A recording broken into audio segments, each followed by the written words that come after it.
So I just want to say good evening to everyone, and that I hope you guys are all well and off to a great start in 2022. I am thrilled to be kicking off the new year with this event. For those of you who do not know me, my name is Gretchen Berra, and I'm the Director of Alumni Engagement at MKA. This is the time of year when everybody starts to reflect on what makes them happy, right? And what they want to be doing. And oftentimes that means looking at their careers and saying, is it time to change jobs? Am I ready for a promotion? Do I need a pay raise? Do I like what I'm doing? Madison and I, Madison, will you give a wave to everyone? Hi, everyone. Madison is the new manager of alumni engagement at MKA. And we have been working really hard to implement and grow the networking program at the school for our alumni. So I encourage anyone in this meeting that is looking for a job or an internship, or anyone who is looking for someone to hire even, to reach out to us and let us help connect you with other alumni that are in your field or a field that is of interest to you. We have so many alumni at our school doing amazing things, and they are here for you to use as a resource. So please don't hesitate to reach out to us whatsoever. But I want to thank you all for joining us for our first ever virtual networking event, Strategies for Success, a panel discussion with top HR leaders. HR and people strategy and operations professionals are imperative to a company's success. And tonight you are going to hear from a panel of these HR thought leaders on how they navigate through a myriad of different mission critical aspects within the workplace. I will ask, as we are going through the panel discussion, to please write any questions that you may have in the chat. After the discussion is ended, we will enter a Q&A portion of the program where I will go through all the questions that have been submitted for our panelists to answer. If you would like to remain anonymous, please feel free to just DM Madison and I any of your questions, and we will post them in the chat for you. I've already gotten a couple, and I've put them in there to get us going for the latter part of our discussion. But now, without further ado, I'm going to introduce you to our panel members. So first we have Molly Stoller Margulis from the class of 2007. She is a senior manager in people strategy and operations at Gloss Genius. Molly began her career working for a small Brooklyn startup as an HR department of one. While there, she was exposed to a range of complex challenges small business owners face and how it impacts the employee experience.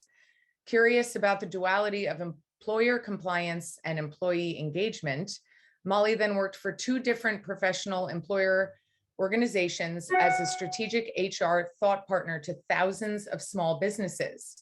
Molly currently works for Gloss Genius, a vertical software as a company where she leads the people strategy and operations team. She is inspired to create work environments that are meaningful and engaging. Molly, can you please say hello to everyone? Hey, everyone. I'm Molly. It's so nice to be here and see some faces that I haven't seen since the halls of MKA. And also just a plug here, my company Gloss Genius is hiring over 30 roles right now. So Gretchen, I'm definitely going to take you up on connecting with you to get that posted in the alumni LinkedIn group. Fabulous. And Molly, will you just quickly explain what Gloss Genius is for anyone that may not be familiar? Yeah, for sure. So Gloss Genius, we are a tech software as a service company, vertical SaaS. So we're vertical SaaS and embedded fintech, which is really exciting. We operate exclusively right now in the beauty and wellness space. So we provide a complete all-in-one center of gravity software for beauty and wellness professionals, from booking through payments and checkout to run their whole business operations. We do marketing emails. We have physical card readers through Stripe. So it's really allowing these solopreneurs, these small creative professionals, to run a business with a really solid tech backing to support them. That's amazing. Amazing. Next up, we have Taylor Doherty from the class of 2008, and she is the Director of Talent Acquisition at Gollin. One of Taylor's first jobs out of college was working as a recruiter for a staffing firm. She likes to describe this experience as a recruitment boot camp. It was tough and she learned a lot. However, she always knew she wanted to be on the agency side of business. Taylor eventually ended up with a job at Gray Advertising, where she remained for 3 years, but most recently she has been with Gollin Public Relations. At Gollin, she is focused on healthcare recruitment and absolutely loves it. She finds the work to be challenging, meaningful, and the folks that she recruits to be incredibly passionate. On a personal note, she recently got married to another MKA alum, Drew Levy, also from 08. And a fun fact, they won the superlative for the couple that never was in their high school yearbook. But together they live now in Manhattan with their rescue dog, Vivian. Taylor, would you mind saying hello to everyone in the group? Hi, how are you guys? I'm so happy to be here. Yeah, like you mentioned, I am with Golan. I specifically recruit for healthcare. So if anybody is interested in PR, specifically in the healthcare space, please let me know. Like Molly, we are hiring a ton. Got a bunch of jobs on my plate as of Monday. So at all different levels. So feel free to reach out to me. Thank you so much. Also from the class of 2008, we have Alasia Watson-Terore, who is the Associate Recruiting Lead at Google Cloud Customer Experience. Alasia is currently a recruiting lead at Google, where she oversees hiring for customer-facing engineers, solutions consultants, and program managers in Google's fastest growing product area, which is the cloud. Prior to Google, Alasia worked at Goldman Sachs, where she recruited for human capital management. She is a graduate of USC and Columbia University, where she received degrees in theater and adult learning and leadership.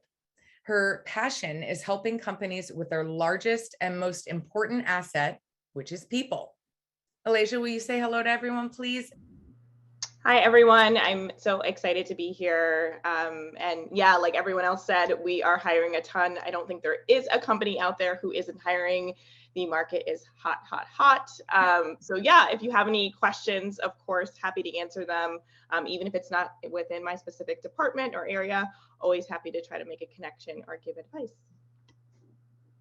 Thank you so much. And lastly, we have Nadia Uberoy from the class of 2014, and she is a senior talent manager at Chewy. After graduating from UPenn, Nadia began her career in people strategy, first as an HR generalist, then as an HR business partner supporting product management and engineering teams. She recently transitioned to a senior talent manager role, leading enterprise-wide products and initiatives that drive talent performance and development. Nadia, will you say hello to everybody and talk a little bit about Chewy? Yeah, hey everyone. I'm so excited to be here and chat with y'all. A lot of you might know Chewy just like as a consumer brand, but we're, e-commerce, pet supplies and services, kind of a one-stop shop for what we call pet parents. And we are definitely hiring, super fast growing, and, love to chat with anyone who's interested in working at like a fun dog loving tech company. I love it. Thank you guys so much. So now that you've met our panelists, I'd like to just dive right into the conversation. So let's start off with Alasia. Talk to everyone about the importance of networking. Sure. I, like everyone else, probably hate this word because I feel like networking is so ambiguous and everyone's like, oh yeah, get out there. And I'm not going to lie, it is important to have a network of people when you are, in the job hunt. But I think two mistakes that people make is one, they do that as soon as they want to find a job. They're like, oh, let me reach out to people on LinkedIn and let me talk to this person who I haven't chatted with in 3 years.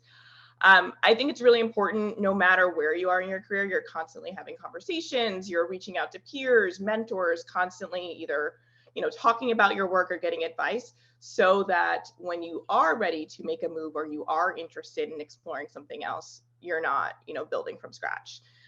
So that's one thing. And then the second would be not to just think of networking as reaching out to folks that you don't really know and who can help you, but really just consistently having relationships at work, in your personal life. And I would say especially at work, because as folks go on, take on other opportunities, guess who, they often get reached out to about referrals or about, folks in their circle. It's really important that, the folks around you, you're kind of tapping into them. So when the iron is hot or the magic happens, you're kind of first and top of mind.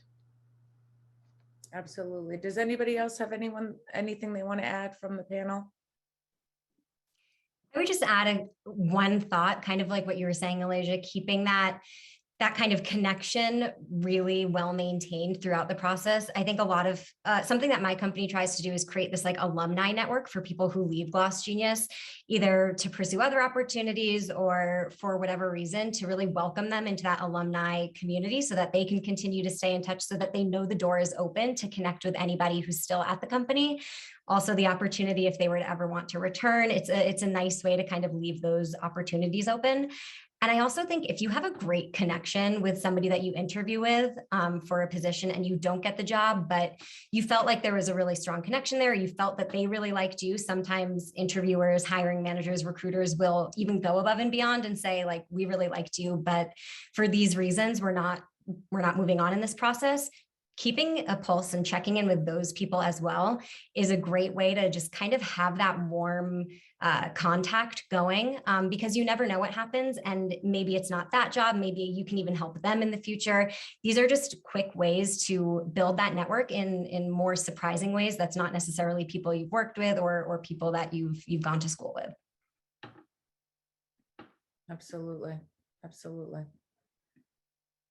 What are the most important factors to consider when you are looking for a new job or a career change? Molly, do you want to start us off here? Sure, yeah.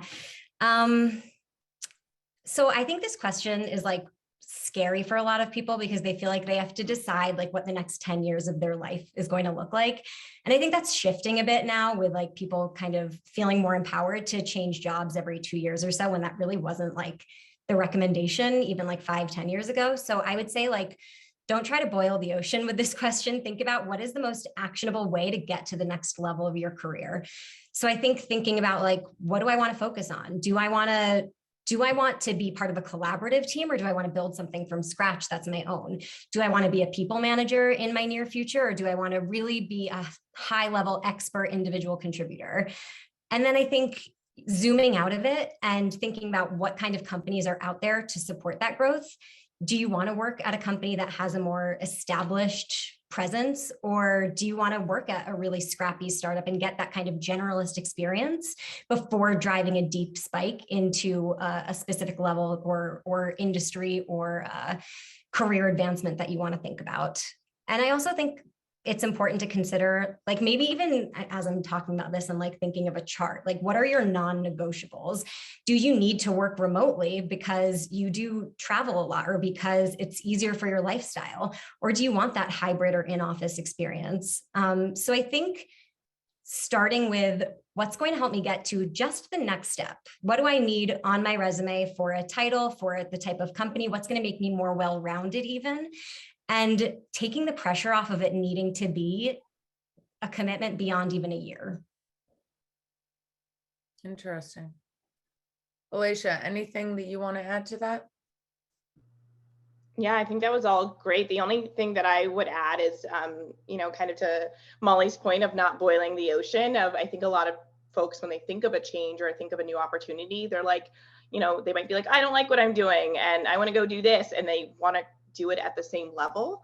I would just also be conscious of, sometimes it's okay that you don't have to necessarily go in a lateral format. A lot of things come to you by exploring not a lateral, linear format, but also being open to lateral opportunities, or even taking something where it's like, okay, I recognize that this may be a step back, but I'm going to be learning and I'm going to be diving into something I love.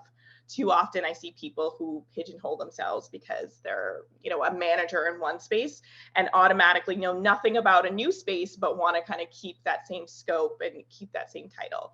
So if that's the case, maybe that's not the right move for you. I would say if you're really interested in doing something different and you're passionate about it, be open to what that looks like.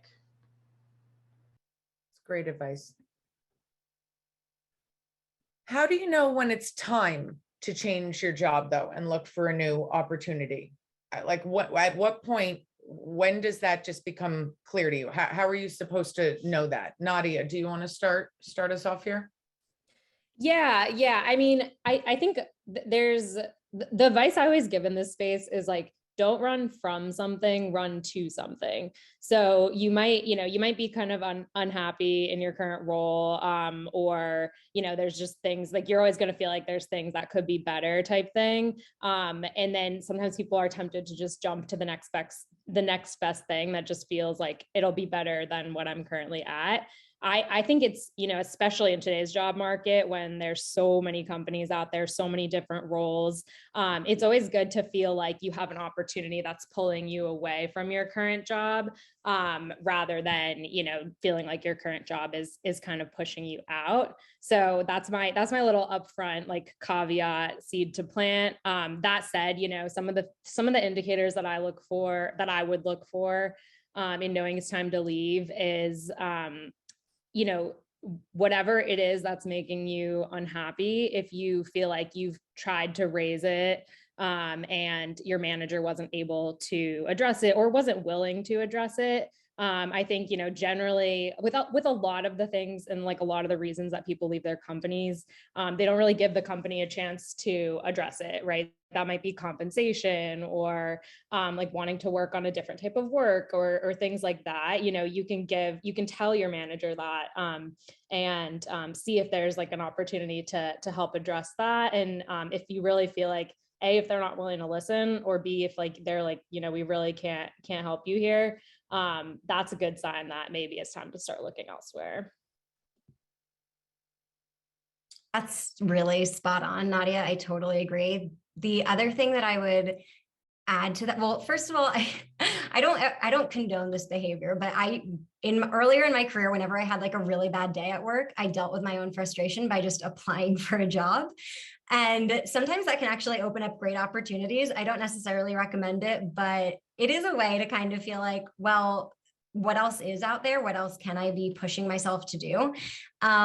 And I think what you were saying, Nadia, it is an employee market right now. Like, employees have a lot of leverage. So if there's a way that you feel you can get what you need from your current job, I would really encourage people to pursue having those conversations. And those can be difficult conversations. There's nothing to stop an employer from saying, oh, well, you want to raise, that's not going to happen. And maybe that's going to change their view of you. But these kinds of open and honest conversations are really, if they're done with compassion, if they're done with empathy and directness, that can really help you get to the next level without having to go through the whole process of looking for something new, for burning out on the interview process, and could be a really, really great like success story. The only other thing I would say is that it really is about interrogating why you're unhappy, because if it's about that you really don't like the people, but you are learning and growing, can you get what you need, extract it for what it is, and move on? Or if you're not learning and growing, but you love the people, well, how do you kind of decouple that? And how do you have those tough conversations to serve yourself? Because I think a lot of people know when a job isn't serving them anymore. So it's about, is this still serving my needs and where I want to be? And I think that's a really broad question. For some people, they're able to kind of coast and pursue the side hustle that they have. So it's not worth leaving. For sometimes it's people who know that like, now is the time, I really need to push myself to get to the next level. And those can be hard. Like leaving my last job, I loved my last job, but I thought, I'm ready for a huge, huge challenge to really build a department, to build something. And I feel that this is like, it's never going to be less risky to try that out. So I might as well do it now. And, that was really hard, I think, even for my last manager to hear, but it was ultimately what was going to serve me. No, that's great advice. Taylor, this question's for you. How do you make yourself stand out to HR and hiring teams in a competitive market? Yeah, it's a really good question. I mean, like everybody's saying, the market is busier than ever right now. I mean, with the amount of job opportunities, but also people are really looking, especially working from home, it's so much easier to apply to jobs, to interview for jobs, whether that's passively or very seriously looking. So more than ever, it's so important to make yourself stand out more than just like beyond just applying for a job. And, you know, that starts with simple things, very simple things. Like we all know, a clean resume, tailoring your resume to a job description. But really beyond that, I mean, go the extra mile. Go on LinkedIn, find recruiters or HR people at a company that you're interested in interviewing for. Find their emails, message them directly, get in front of their faces.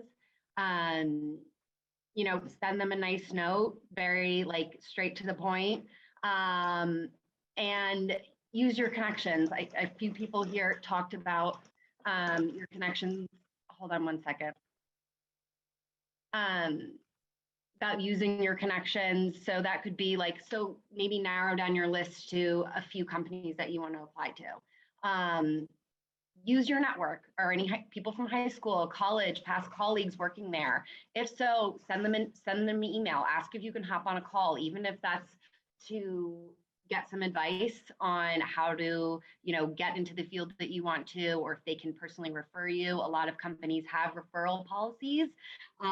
So they will be more than likely willing to kind of, if you refer you to the company.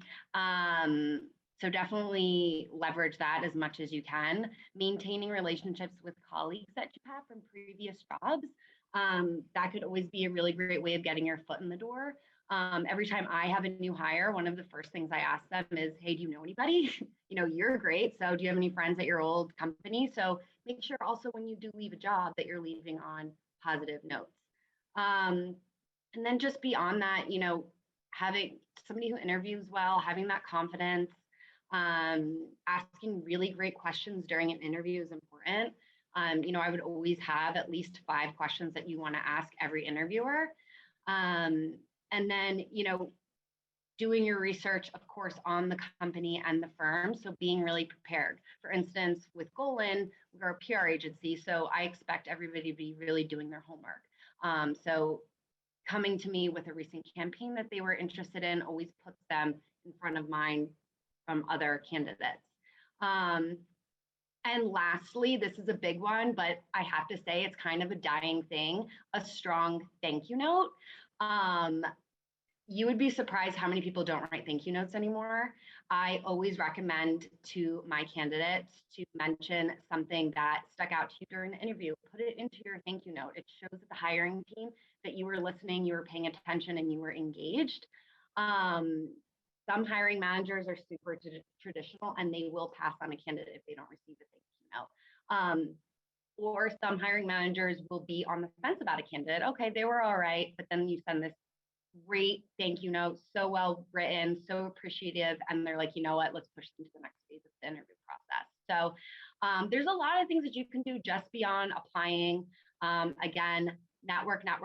I know we hate that word, but it really is big, and really maintain those relationships and use them to your advantage. I could not agree more of the importance of networking, and we'll talk a bit more about that later. I am also shocked at the lack of thank you notes that are being sent out now. I don't understand where that was lost in translation. It's something that absolutely should be done, and I'm not sure why there seems to be such a gap now with interviewees. Is anyone else experiencing that, or does anyone else have any tips they'd like to share for how to really stand out in a competitive market? All right, if not, we're going to move on to the next question. So Molly, let's start with you. And, you know, I think Taylor hit on it a bit in what she was saying. So now we're seeing a lot of a shift, right? Especially during the pandemic, where many people are now leveraging working remotely. This is just a thing now. This is now part of our, you know, part of what is expected in the workplace. And it is now that people will be able to work remotely, or at least negotiate some days working remotely from home. So what are some, obviously we do have some in-person as well, but what are some top in-person and virtual interviewing tips that you would give people these days? So I like to think when it comes to preparing for an interview, because you only really have that job description, and I definitely echo what Taylor was saying, do your research about the company. You might get asked about it. You might get asked about a campaign. You might get asked about a specific product feature or what you know about the product. So I think if there's anything that you can weave into the conversation in that respect, especially if something really did resonate with you, like hiring managers and interviewers are going to love to hear that something really resonated with you, even if that's just really tied to the mission or the vision of the company. I like to say when going into an interview, it's really helpful to have at least 3 or 4 specific contextualized experiences that you can pull from out of your back pocket when you get asked a situational question. So I like to use the situation behavior impact framework, so that thinking about a situation that you experienced at one of your more recent jobs or more recent roles, contextualizing that, explaining the behavior that the actions that you took and the behavior, communication, collaboration, these kinds of competencies that you demonstrated and the impact it had on the project that you were working on the conversation you needed to have. Being really specific is something that so I'm not on the recruiting end, but I participate in quite a few interviews for our team, especially from like a values standpoint. And it always comes up. If you have to draw specific examples out of people, that's usually a sign that they're either not able to think about things that they had a direct impact on or demonstrate their behavior, or perhaps they weren't given those opportunities in the past, or they're not able to articulate them. So I always say, just take that guesswork out of it for you. Just have like 3 to 5 key examples from recent work where maybe you had to deal with a challenging personality, or you really had to use your influence to get buy-in for something, or you really pushed forward a high impact project, or you identified an issue and you recommended a solution. These kinds of things that you would be able to draw upon. And then also, like Taylor said, having a couple back pocket questions. They're always going to make time for questions. It's kind of a given now in most interviews. I would say though, think about how to tailor it to the person you're talking to. So if it's the hiring manager directly, maybe you're talking about what they might see as really high impact work that this role will do in the first 30 days. What's advice for success in that role? Maybe if you're talking to a leader, you're saying, how are decisions made at this company? What's the visibility amongst the company for strategic goals? And for a values interview, somebody who might not actually interact with your role, something more related to the company, because it's also you interviewing them to see if it's the right fit. So, maybe what's something surprising about working here, or what drew you into working here, or what kind of person would you refer to work here, are kind of just key examples of how you can tailor it so that when they're all comparing notes afterward, they're not seeing the redundancies. That's great. Taylor, do you want to add anything for in-person or virtual interviewing tips? Yeah, I mean, just to kind of echo what Molly said, I was going to say the same thing about you're also interviewing them.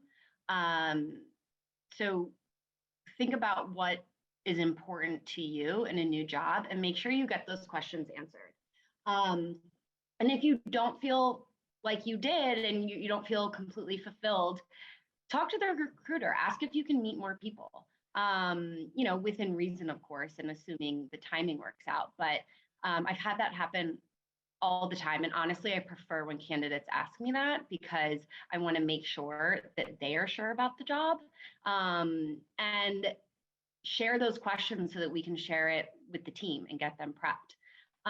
And then just kind of beyond that, simple things like in terms of virtual or in person, like dressing the part. Just because it's virtual doesn't mean that, you should be casual. Like I would dress exactly the same as you would for going in, shutting off all distractions, and then taking advantage of the call with your recruiter beforehand. I always make sure that my candidates are fact finding with me. I share the job description with them if I have it. just so that they're fully prepared. Make sure you look up everybody that you're interviewing on LinkedIn, because like Molly said, that can help you prep some of your questions ahead of time. And then, this sounds small, but it's actually so important. Test out your Zoom or Teams link before your interview, just to make sure it's working, make sure that you can get in. You just don't want to lose time or have to reschedule it. And then take notes. Definitely don't feel like because it's virtual, you can't take notes. I don't recommend doing it via computer because you don't want them to hear the pitter patter of the keyboard, but take notes on your, your notepad. I'm trying to think of what else. I mean, enthusiasm is huge, especially virtually. We're not in person. It's harder to read somebody through a screen. So, just make sure that you come off as passionate, enthusiastic as you can, and, assuming it's authentic to you. And, be honest with your recruiter and perhaps the hiring team about where you are in interview processes with other companies. The more we know, the better, and it can only benefit you to perhaps move along the interview process and potentially get you to that offer stage quicker. So as much information as you can share with us is always more beneficial for you. So yeah. That's great. Thank you so much. Alasia, would love to hear tips for everyone on how to successfully navigate the recruiting process. And if you wouldn't mind including in this, I just out of curiosity, you work for such a large company, obviously. The recruiting process, what does it look like when recruiting to Google? How many interviews are we talking? Like, what is this process and how does one, because I know interviews can range from you go in twice, you meet with, the team, and then you meet with the CEO. And then sometimes you're talking 8 interviews later, after you've met with the different. So talk to us a little bit about what it looks like in general, but also how do you successfully navigate this without losing your mind and keeping sane? Yes, no, happy to answer. And yeah, also happy to maybe clarify, because I do think there are some things that are a little bit different about applying to a larger company than, a smaller one. So for instance, like at Google, if you're sending a thank you note, good luck. I hope that reaches someone, because we do about 600 interviews a day, over 3,500 interviews a week. So, that's a very different environment when you're talking about volume. You can send it, and I just hope our coordinators are sending it on, but sometimes might not reach there. And same thing on the dress code side, we are a fairly casual company. And so, I would say, to Molly and Taylor's point, do your research. And so, be prepared and dress for an interview. But, for us, someone dressed in a suit really, probably wouldn't, jive with how we've, espoused our culture to be. So little things like that are a little bit different.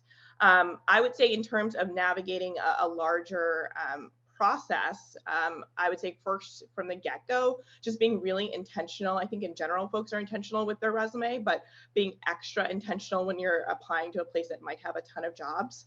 We actually cap our, applications at 3, just because we find that a lot of folks might see similar postings and might have a tendency just to apply to everything that has a certain name or everything that they're interested in. And we think capping applications at 3 really makes a person to really think about what's interesting to them, what they're a best fit for. And then I would say out of that, narrative is hugely important. And so you might think that, I think this job is kind of similar to what I do. Maybe I'll switch a couple of words. When in reality, I would say, really think about, the story you're trying to build.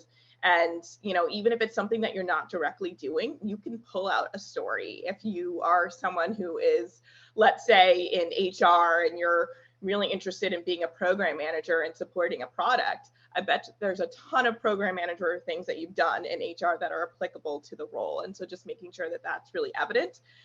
Because most recruiters will let you know, probably spend about 30 seconds to a minute on a resume, because we see so many. And so I would just say most of those folks don't want to, not that they don't want to work hard, but they're seeing so many. And so if you don't have to actually, put together a whole narrative, if we're able to see okay, great, this person's done this, then you're golden. Other things I'll note in terms of maybe the interview process, Gretchen, you flagged, on the Google side, we have 4 interviews. Our aim is not to have a long, process, but in reality, of course, things happen. We can have a time to hire that spans, 90 days, 120 days. And so I would say, be prepared to, be engaged and really leverage your recruiter. But also in a way that makes sense. A lot of folks are like, well, I was told to follow up every other day and just to check in so they don't forget about me. Don't do that. Really, I would say be intentional about, I think once a week checking in is great if you're getting on the longer side, just to be sure you're there, you're top of mind, and you're getting a response, because a lot of times things happen, people are out on vacation, things like that. And then in regards to the interviews themselves, specifically to Google, I would say usually it's standard across the board that we have 4 interviews for each role, except if it's a technical role, we typically do 5 for very specific roles. Anywhere from, 3 to 5, I should say. Hopefully that was enough. I'm happy to go further, but No, that was great. Hopefully that's a good snapshot. No, that was great. And just quickly, and I don't mean to put everyone on the spot, but just for clarification, because I did think it was very interesting what Alicia said about, dress and stuff. My career was spent at Bobby Brown before I came to MKA. And again, if I even dressed up too dressy for work, are you interviewing? Are you going somewhere? I mean, so it's you do have to do your research where you're going. But if you guys wouldn't quickly mind, just Nadia, we'll start with you, just for clarification. How many interviews, because I know this was a question I was getting a lot of, and I just thought I'd bring it up publicly in the group, about how many interviews is it at Chewy before we finish the end of the process? We usually have 1 recruiter phone screen, and then 2 additional phone screens, usually the hiring manager, 1 other, and then we do a loop. So the loop is it's just several interviews in a row. So it's not multiple stages. It's just and then the panel decides. So if you make it to we call it the on-site, which now is often done virtually. But if you make it there, then you just usually have 4 interviewers that make the final decision. Okay.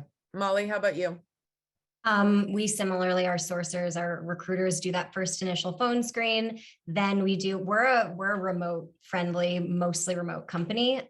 So we generally go straight to Zoom meetings after that, about 3 people on the panel for specific roles, definitely for technical roles. And then any kind of specific role where you really do need that take-home assignment. We'll also do a take-home assignment after those in person, if they get through that Zoom meeting interview. And then very specific roles, we're still at the size, we have about 50 full-time employees, where if it's important for the role to meet our CEO, then we will make sure that our candidates all meet our CEO, Danielle, and then it would go to offer.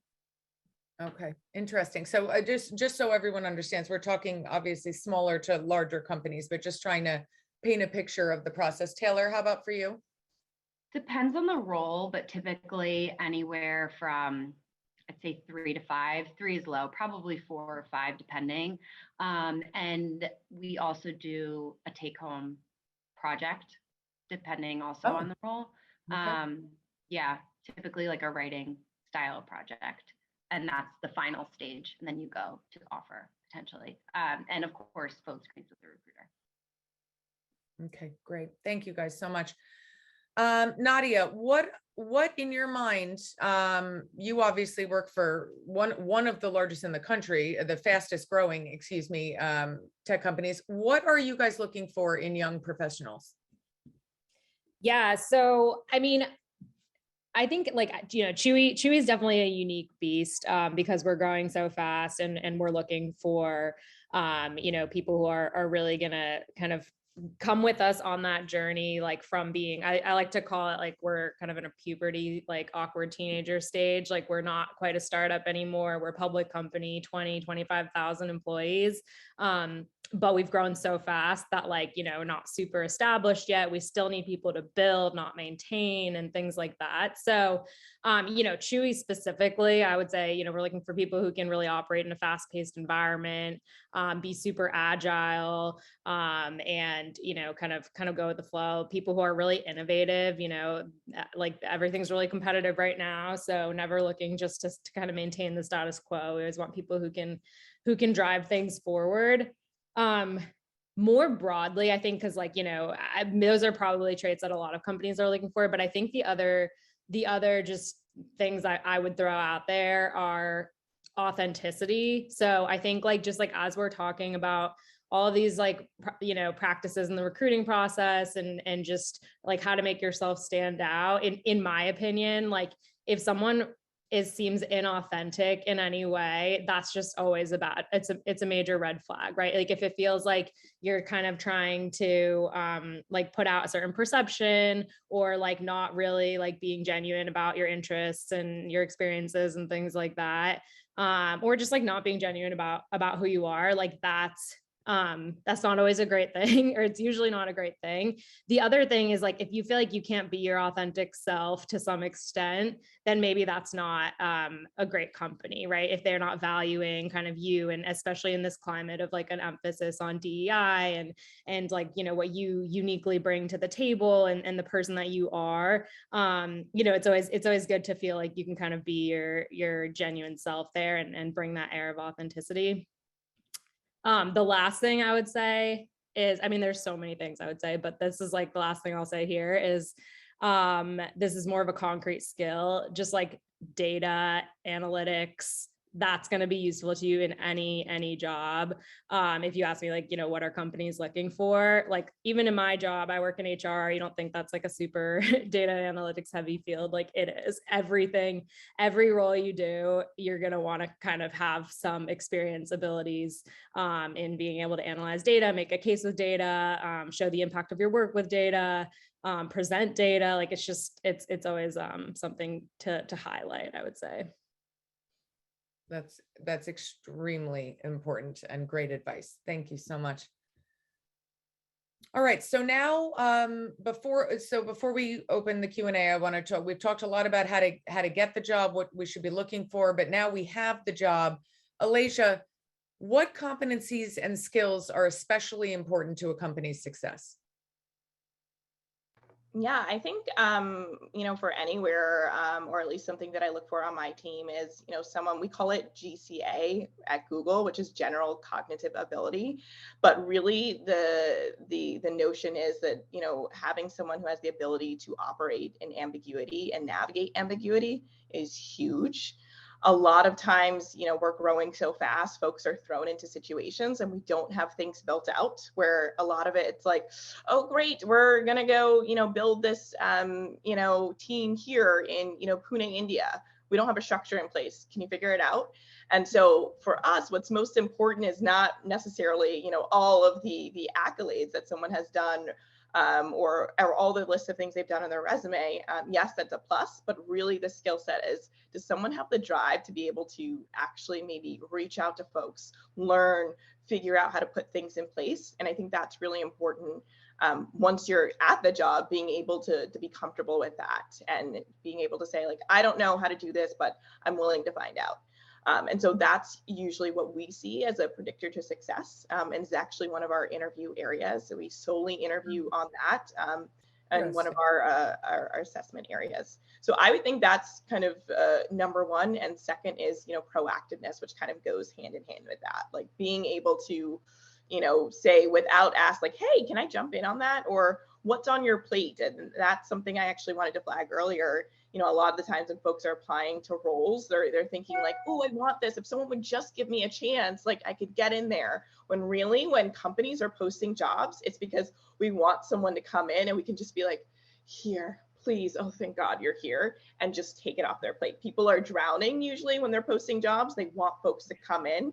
And so I would just encourage folks to maybe adapt their mindset of when they go into an interview, go in being like, okay, like I know how to help folks. I know how to do this. And that's really going to make you stand out to the hiring manager because they want your help. They want you to be the candidate. They want you to free up some of their bandwidth. Such great advice. Oh, such great advice. Thank you. And Alasia, just to continue on about that. So you're hired, talk to us about so you start a new job, right? So people are looking for new jobs, you're starting a new job, you don't know what the heck to do, but I think this just piggybacks on what you just said about kind of jumping all in, right, head first, and just be willing to help. How do you successfully navigate those first days on the job? Yeah, I would, from the beginning, yes, be willing to listen and to learn, but also, having those info chats, having those meetings in the first couple of weeks are integral. I know a lot of people like to sit back and say like, oh, well, like, I'm going through training, I'm going through this, I'm going through that, I'm going to kind of ease into it, which of course is okay. You want to make sure that you actually are learning and getting up to speed on things. But in the same regard, you don't want it to be so lax that your manager's looking up and it's like, oh, this person's been here for 90 days. What have they done? So you really want to be intentional, I would say, with that time. Totally great to have those first 2 weeks to kind of get the lay of the land, but then don't be afraid to, again, like plug into things, learn from people, shadow people, find someone who, seems to be doing well on the team. And usually hint, it's the person that the manager's always calling out or saying, oh, great job, this. Book time with them and say like, hey, I just want to see like how your journey has been on the team. What have you been up to? How have you navigated the space? And then even have a recurring one-on-one with them and see if they'd be willing to coach you on things. So I think that's, in the first like 30 days, it's just really important to build relationships, but do so in a way that's very intentional and specific, not just like, I'm meeting people. You're also at the same time laying the work for who you are, how you can help, and how you can actually, be an asset to the team.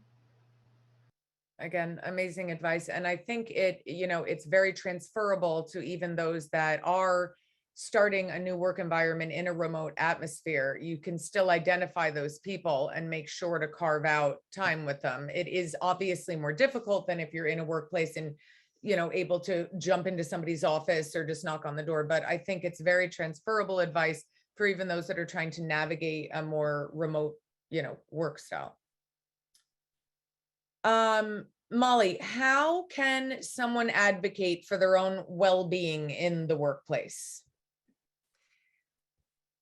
This is it's a great question. There are so many levels to it. I also think it can be so complicated because a lot of this really is driven by how your employer makes you feel psychologically safe to advocate for yourself and how they're proactively looking out for your well-being. There are definitely ways, you are the only one who knows your needs. So it's really important for your employer to set the right conditions, but sometimes you're going to have to kind of step up and be that advocate for yourself. So I think the basic level, if there is like a medical or physical or mental health need that you need accommodated in the workplace, it's crucial that you have that fair and compassionate conversation with somebody at your workplace. There's labor laws that are protecting you in this sense. If you work for a company that has 15 or more employees, and a lot, like if you work in New York with an employee at any company, you're protected to get this fair, reasonable accommodation. And that's an entitlement. So that's something that you can feel really good about disclosing, whether you're in the interview process or you're on the job. The protection starts from the interview phase. I also think the next step, it's your manager. I think, having honest conversations about what you need. If you have those regular one-on-ones where you're getting continual feedback, I always like to say with my direct reports, what time of day and what time during the week do you like to have one-on-ones with me? When are you most receptive, or when do you feel like you're in a groove and you really want to be heads down versus when you want to talk about things like performance or a debrief or a retro, and really empowering the employee, empowering yourself to feel like you can say what's going to work best for you, because it's about serving you. It's about your career growth and when you're going to be most receptive to hearing that information.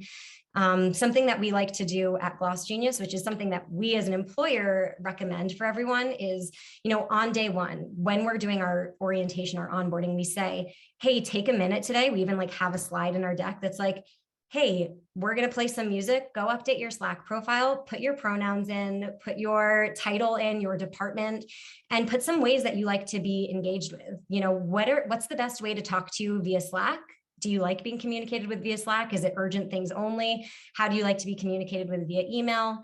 Again, this is specific to, how we operate as a small private tech company, but things like that kind of take the guesswork, the burden out of it for our employees to be able to advocate for themselves.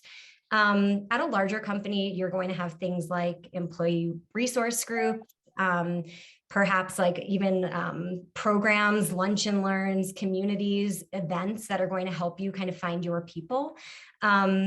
And then it's really, it's up to everybody to build that culture of trust and respect. So it's really hard to advocate for your own well-being. I think, basic needs, you have that, you have that entitlement, working with your manager, seeking out those people that you can trust, and then kind of finding ways that you feel comfortable with. If there's an engagement survey at your company and they anonymize and protect that data, that's for you to advocate for yourself. If you're feeling it, somebody else probably is too. So seeking out those channels, and building those strong relationships. If it's not with your manager, maybe it's with somebody else that will be able to be an advocate for you and help you. So finding out who those people are for you. If it's not a formalized HR program, then maybe it's somewhere else in the company where you can really have an honest two-way conversation and communication. Oh, that's fantastic. And your corporate climate sounds like it's such a welcoming and wonderful place to work. So that is phenomenal. And I applaud you for being a part of that, because that is absolutely incredible. Now, let's just say that you're at a company where you don't feel, or you feel that maybe it's a medical issue that you touched on before, or perhaps it's just a difficult conversation that you need to have with your manager, and that climate, you're either not comfortable, or you're unsure of the climate, or maybe it just doesn't simply exist where you are. That can be part of a larger conversation of needing to find what makes you happy and perhaps leave your job. But Nadia, how would you suggest navigating a difficult conversation with your manager? So you need to have this conversation and you're just not sure that you're comfortable to do that. What are some tips in navigating that conversation? Yeah. I mean, it's always going to depend on kind of what the difficult conversation is, and of course, like Molly said, what's your relationship like with your manager? What's the kind of the climate like? I think some general tips that are almost universally applicable, no matter where you're at, is lead with objectivity. So it's not to say you can't have emotions and you can't express your emotions in any way, but generally when you're trying to have a conversation in the workplace, and especially maybe a difficult one with your manager, just being as objective as possible, and kind of stating your experience or your facts is going to be helpful. Another thing I would say is don't be afraid to advocate for yourself, right? Sometimes people just really shy away from making it seem like they're, complaining or just saying something that's going to benefit themselves, right? You are really the only person that's going to advocate for you. And so, we see it a lot, especially with women in the workplace where, they're not always speaking up as much, and therefore maybe not having problems addressed as easily, or not getting promoted as much, just things like that. Just make sure you're speaking up, give your, sometimes we wish that all managers could be super, super perceptive and empathetic all the time without you having to say something, but sometimes you do have to say something. The thing is, when you might be worried about coming across as complaining, because I feel like that's the thing, my friends come to me for advice, they're always I feel like it's going to sound like I'm complaining. The advice I give there is ask for advice from your manager. So say hey, here's what I think, or here's what I'm experiencing. I feel like blah, blah, blah. And like, I'm wondering, like, what are your thoughts here? Or like, what can I do to like, just like kind of come with a question. So it's not like, hey, like, this is what's going on, and like, just like leave it there and just like, feel like it's kind of more of like a complaint. Like, just, the more you can kind of just ask for their advice, like seem like it's genuine, and help them try to solve it, that'll be helpful. That's great advice. I remember the first time that I had to deal with a situation where it was, I had to go for a promotion, and I was so nervous and didn't know. But I remember the president of the company turned to me and she said at the end of when I got it, and she turned to me, she put her arm around me and she said, "Gretchen, only the squeaky wheel gets the oil. Remember that for the rest of your life." And I was like, okay. So it's hard, but it's true. It's such an unfortunate reality, but like one of those realities that, we have to work within, and it really, I mean, it helps, it kind of helps to like, just create a more like upfront relationship, right? Like things like don't need to always be so like behind the scenes and like soft spoken and like not stepping on like toes and whatever. Like sometimes, just saying it actually creates a better experience for you. And an opportunity. Yeah. Taylor, how do you advance your career at the junior level? So we have a lot of younger alums on here that, are just starting out in the workplace. How would you suggest, what are some advice to advance it at a junior level? Yeah. I mean, when you're junior, you might still be kind of finding your footing, figuring out exactly what you want to do. Or maybe you know what you want to do, but you feel like because you have so much to learn, getting to that next level in your career is going to be challenging, and you want to learn as much as you can and get that recognition from your company in order to advance. So at your current company, I mean, I would ask about training programs, mentorships, any kind of internal resources that are offered up. Sometimes that they might be like in the benefit packages that you probably didn't completely come through when you took the job, or you might need to talk to your manager about it or HR and just kind of see what is offered. Get involved in, things outside of just like your 9 to 5. What kind of initiatives does your agency have? It'll show that you're invested in the company, that you want to learn, that you're a team player. Seeking out time with some of the rock stars on your team or in your company, scheduling one-on-ones with them. I think somebody mentioned that prior, but just to kind of pick their brain and maybe even shadow them, just learn from them. Is there a certain skill that you want to hone? Be honest with your manager about it. Even if it's outside of your current job description, they will likely, and hopefully if they're a good manager, bring you into projects that this skill requires to expose you and help you learn. Ask for job descriptions for the level above yours. So this way you have an idea of what is needed for you to excel and get promoted into the next role. Often folks are promoted when they're already doing the job of someone who is more senior than them.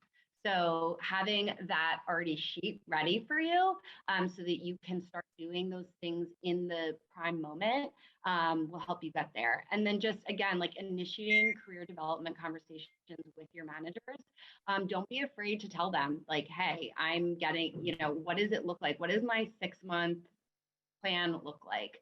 Set goals with them, set intentions, and have touch bases with them. See if you're meeting them.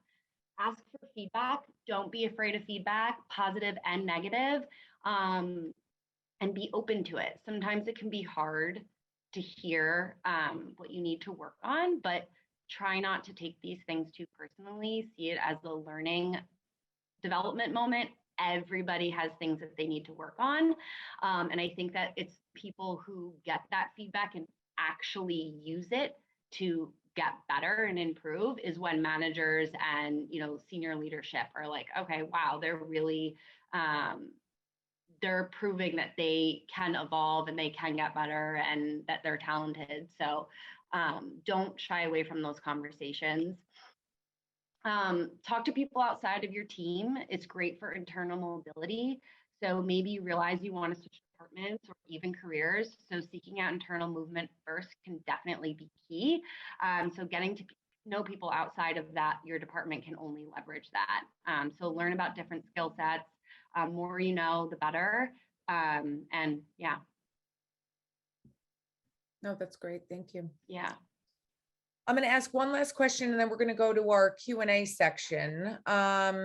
You know, a lot of companies now, a lot of employees are talking about, and again, this isn't only related to working from home and virtual, but balance in life, right? Like, what is the company going to provide for me for balance? This doesn't necessarily mean vacation. Obviously, that's part of it, but the thought of work-life balance and how is a company going to support that? This has become a big pillar when people are interviewing for a company, that they are able to have said work-life balance. Nadia, advice for balancing career growth and personal growth. Yeah, this is definitely, you know, super, super topical. And I think something that everyone struggles with in one way or another. And like you said, some companies are going to support you better than others. You know, some have a culture that's just inherently more conducive to having a balanced life, and some it's not. But at the end of the day, you really own your own balance, right? So you kind of, you know, you choose your job and you choose kind of how you operate in that job and how you operate in like the long term.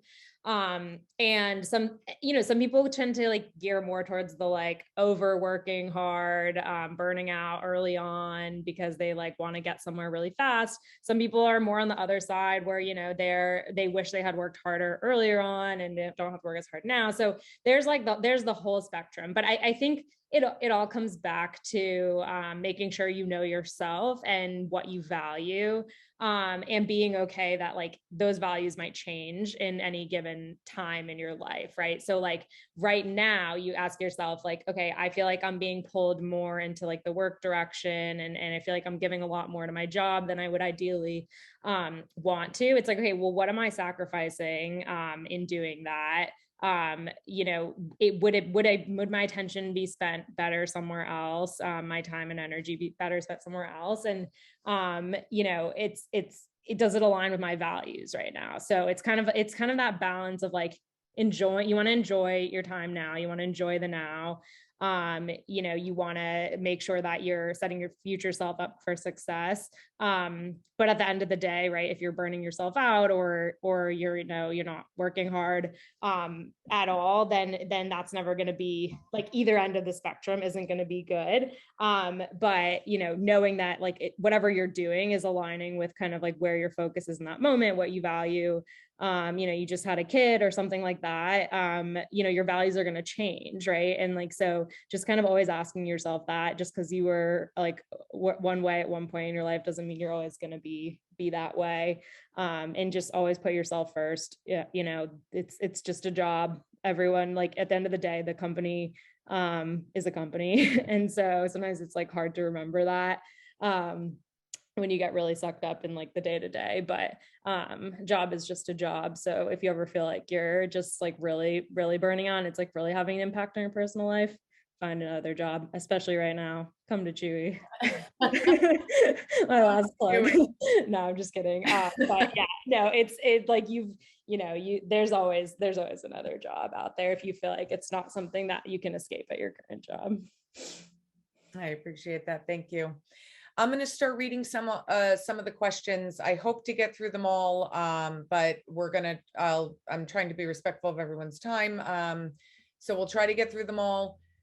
Alasia, I'm going to go for some of the resume ones with you, just because Google and you saying before how many resumes you guys go through a day. But one of the first questions is it better to create a simple, straightforward resume with minimal graphics that's easy for an ATS to read? Or do you use a program like Canva that's more eye-catching and, you know, more visually appealing to the people that are looking at it? What would your recommendation be for people that are creating a resume right now? Yeah, really on, if it's like visually appealing, all we really care, and I can actually clear up a common misconception for, at least for us, for Google, we don't have an ATS. Someone looks at your resume. We have an entire team dedicated to reviewing resumes. So I would say as long as you're able to kind of cohesively, again, create a narrative, completely up to you on how that presentation looks like. I would just say make sure it's clear. For us, for equity reasons and for unconscious bias reasons, we're not looking at, oh, wow, this person has great graphics, this looks great. But that's just specific to us. That really does not hold weight. So I would more so focus on the content and just at least make sure, it's easy to read. Okay. And if you, I'm sorry, I'm going back to one of the questions I saw, the edit to that. It was like, if you're only looking at a resume for that short of a period of time as 60 seconds, what is most important to put in that resume? Alicia, is it, Yeah, I would say impact. So a lot of the time, resumes, people are summarizing what they do. We don't really want to know what you do. We want to know how well you do it. So I would say, if you're able to kind of really show what you're creating and how well you're doing it, that's what catches our eye. Great. Molly, we've had a couple questions come in about, mothers that have had to take a few years off of work, and fathers that, 2 decades working. One is a stay-at-home dad. Now they're trying to get back in the game here. Where should they be looking for current competencies? Do they shoot for the level they were? Do they need to downgrade? How does that explained? How would you suggest that someone move forward in this position? How is that handled? From my perspective, I'll speak to the non-recruiting side of this because I don't know necessarily how recruiters are looking at this, but I would say never sell yourself short. If something is something you were a rock star at or was your passion, let somebody else tell you that that's not the right level for you. I would always say go for where you are comfortable, where you feel like you have that growth. I think it was Alasia saying that it's more about your ability to maybe even be a quick study, to pick things up, to really be in those behavioral situations where you're able to have that cognitive growth, have that appetite for it. So I think it's really, it's protected. You cannot discriminate against somebody for their parental status. Specifically in New York, you can't. For marital status, family status, a lot more states are adopting that kind of lens for protected classes. So I would definitely say, and even unemployment, if you have a gap in your career for like whatever reason, in New York, that is a protected class. Like you cannot discriminate against somebody for having a gap in that way. How that translates to an actual person having a human experience of reading your resume, obviously not always going to be the best read of what that could look like. But I would say if you have those strengths, if you have those competencies and capabilities, that's what people are looking for. If you can come in and deliver, no one's going to necessarily look at, oh, well, you did that 5 years ago. It's, well, what can you do now? And so what can you use to demonstrate in those interviews and those conversations that show that you are ready for this and that you have the appetite and the competencies? Because otherwise it would potentially err towards discrimination if you were not to be given a fair chance in that lens. So again, to what Alasia was saying, it's just about showing what you can do and the impact you can have, and making sure that that's at the forefront of what on your resume and when you're applying, no matter if it's been a gap or not for years to come. With innovative companies, I think it's less about show me you've done this a million times before and show me what you could do with something that we're trying to build. How long should a resume be? I have an answer for this, but I'm interested to see what you guys have to say. Alasia, how long should a resume be? A page is fine. I won't discount if something's 2 pages, and if they've had like 20 years of experience, that's fine. If someone has 2 years of experience and it's 2 pages, that's the only time I'll be like, yeah, what's happening? Taylor, what about you? How long? I agree. Depending on the experience, but if you can put it on 1 page, that's great. But if, again, like Alasia said, if you're super senior, it's understandable if you have 2 pages. Anything beyond that, but yeah, try to keep it as concise, I would say, and impactful as you can? I think this is a really good question. I think we touched on it a few times. I'll leave it up to anyone that wants to take it. But there are some people, again, that are new to the career world on this meet, and they're it hasn't been easy for them to make professional connections virtually. So if there's no natural space in which these connections are being made, do you guys? So we've talked about identifying who some key members are and making some time for them on the team. Is there anything else that you would suggest besides really kind of picking out these key players and making time? Is there any other way you would suggest, like a natural networking kind of space? I would say ask your manager directly. I've done that where you're like, I'm really trying to work on this, or I would love your, to Nadia's point, like, I would love your advice on this. I would love to connect with this so-and-so person. And they'll be like, oh, you should meet so-and-so. So just be direct about it, because that's what they're there for. And they can definitely help you make connections by at least an intro. Or even if it's like, oh, I'm looking for an apartment, or I'm doing this, like, they're going to know someone if you're just joining a new company that they can get you, plugged into. And then the other thing I would say is just be also, I keep saying the word intentional, sorry, but be really, smart about that time when you're linking with someone, like virtually, those first couple of minutes, when people are like, how are you? How are you? And it's like very surface level. I try to be really like those 2 minutes, like catch up with someone, ask them a personal question, get to know them. Like, I think we kind of blow that off too much. And now it's so helpful because you could learn about something in like 10 seconds, 30 seconds. And then each time you meet with someone, you can follow up on that. Like, oh, how was your daughter's birthday? How was it? And over time, you're going to build that rapport. So don't slack on that first like 2 to 3 minutes when you join a call. Yeah, I mean, I would echo everything that Elise just said, and especially just emphasize the point of like, people are still looking for friends in the workplace, even though we're remote. And I would say, like, having been remote for like 2 years now, like, I've made some really great friends at work, even though we're remote. And so like, I think if you think of networking also as just like a way of like, building genuine friendships and relationships, that might just like be a helpful mentality. Absolutely. Are cover letters still important? Anybody?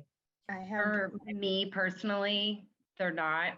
I don't even, hate to say it, I don't even read them. No, we don't really read them. But I know some for other agencies, they might be. Alicia, you agree? Yeah, agreed. I was going to say the same thing. Nadia, Molly, what about you? Now you work for a small company though. What about for you? Are cover letters important for a smaller company? So I would say, so my company responds really well to like even private LinkedIn messages, like our CEO will even like take a screenshot of a LinkedIn direct message she got that was connected to things we're up to, things we're doing. Someone said, oh, their partner uses Gloss Genius for their business, and it was so inspiring, and I'd love to get involved. And she put that in our hiring Slack channel, and our director of recruiting was like, I'm on it, let's schedule something. So I think there are a lot of new ways to make an impact like that, to kind of do that cold outreach that doesn't even need to be with a formal application. I always found cover letters to be, if you have like I think really amazing ones are excellent, but most of the time they just add extra pressure on the candidate to go that extra mile, to stand out. So I think like, I would encourage people to spend their time like doing untraditional ways of outreach. I think a more virtual networking is being active on LinkedIn. I think that really does go a long way, whether you're creating your own content or posts, or following leaders and commenting and sharing things like that. That's also ways to expand your own network, see more opportunities, and kind of make those more impactful connections than a cover letter. How do you best position yourself for a remote opportunity? I mean, are you only, if you're looking for a remote only opportunity, are you only applying to jobs that say fully remote, or are you positioning yourself during an interview, well, I'd like this to be remote? What is your advice on that? I think there there are some companies, like Chewy included, that are still kind of in the middle of that remote, non-remote decision. Like, you know, we're supposedly moving to more of a hybrid model. You know, we want to still have an in-office culture, but I think we're experiencing the reality that, like, in this job market, you know, you have to hire some people fully remote in order to, like, get really good talent. So I think it's still worth reaching out, even if the posting doesn't explicitly say remote as possible. Because, for example, ours don't say that, and like they'll say like some specific locations. We have locations like all around the country, but they'll say a specific location, and oftentimes there's flexibility there. Yeah, oh no, go ahead, Alicia. I was gonna say, yeah, and it probably depends on the company, because we're a little bit, I think, different in that regards, where we will be very upfront and say that this is a remote opportunity, and then ones that are not, we just, again, for our compliance and equity reasons, we'll just be very explicit about it. But I would say internally, that should be something that's flexible. You know, like once you're there, it's fine to ask, like, hey, after a year, like if you're getting on the phone with a recruiter, do you see potential for this to be, you know, remote or a different location? I think that's fair game.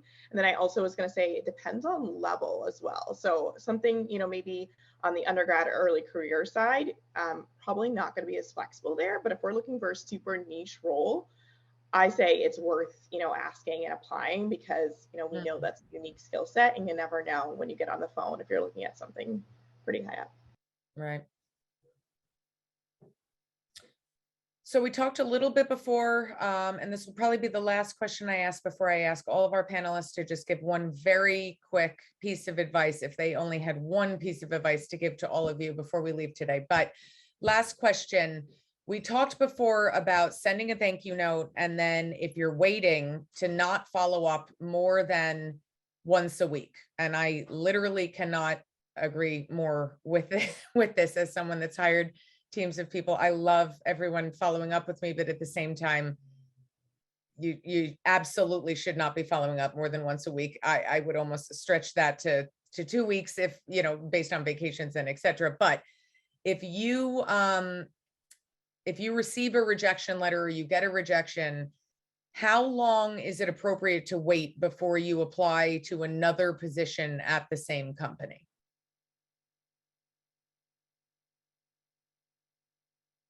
Does anyone have any?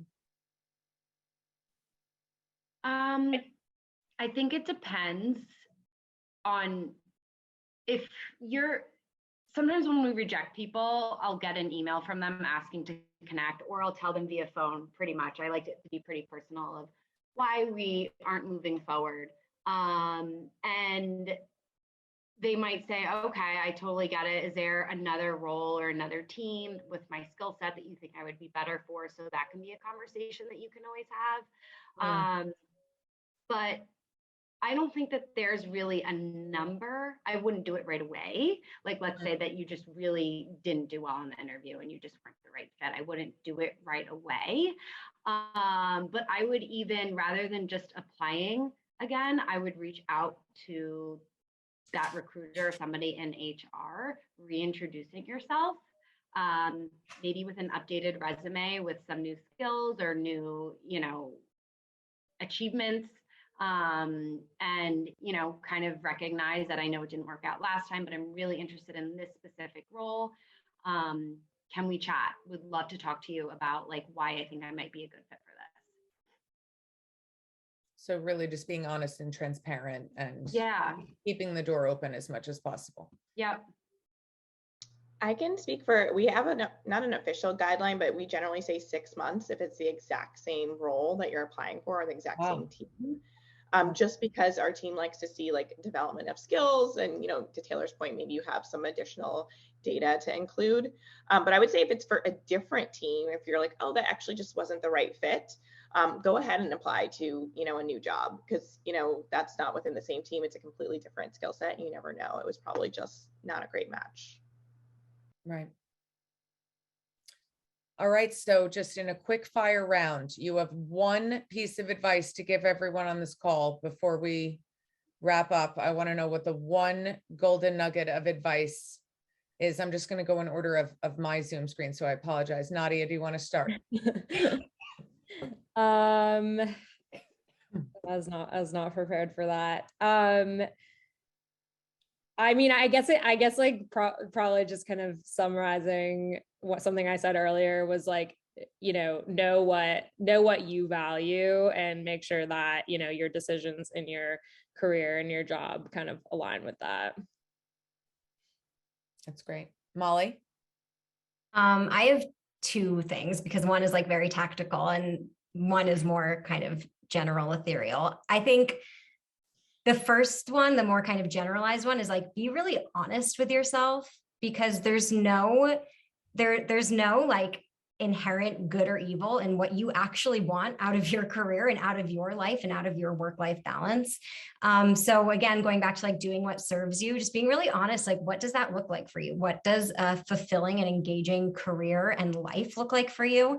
And use that to guide you, because you'll probably always be kind of like running on empty otherwise. And interrogating the why, you know, why do you feel this way? Are you scared, or does it really not feel right? So I think finding frameworks to kind of have that self-audit, that self-interrogation will be really valuable, probably for every aspect of your life.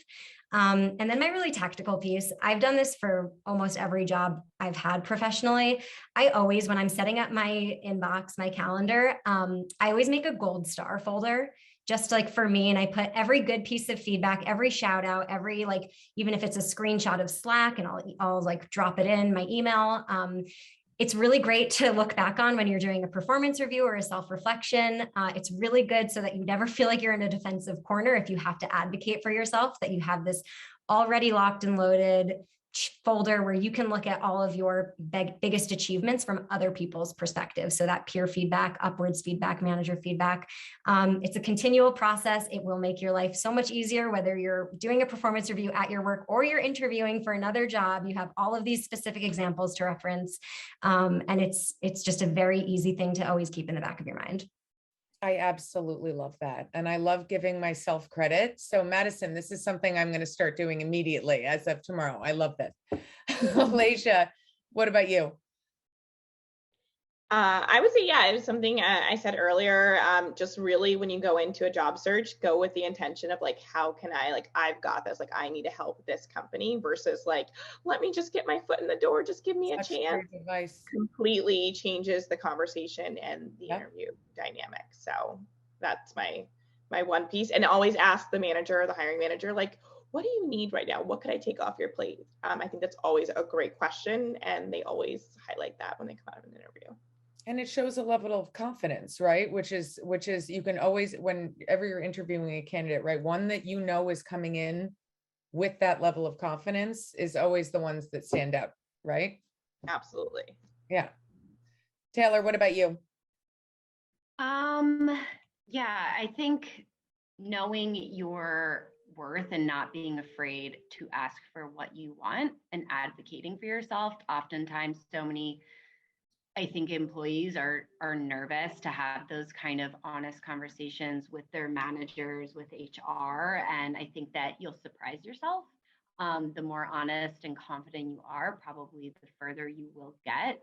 And that also comes with setting your goals, setting your intentions, and yeah, just being honest with yourself and your management. That's great. Thank you.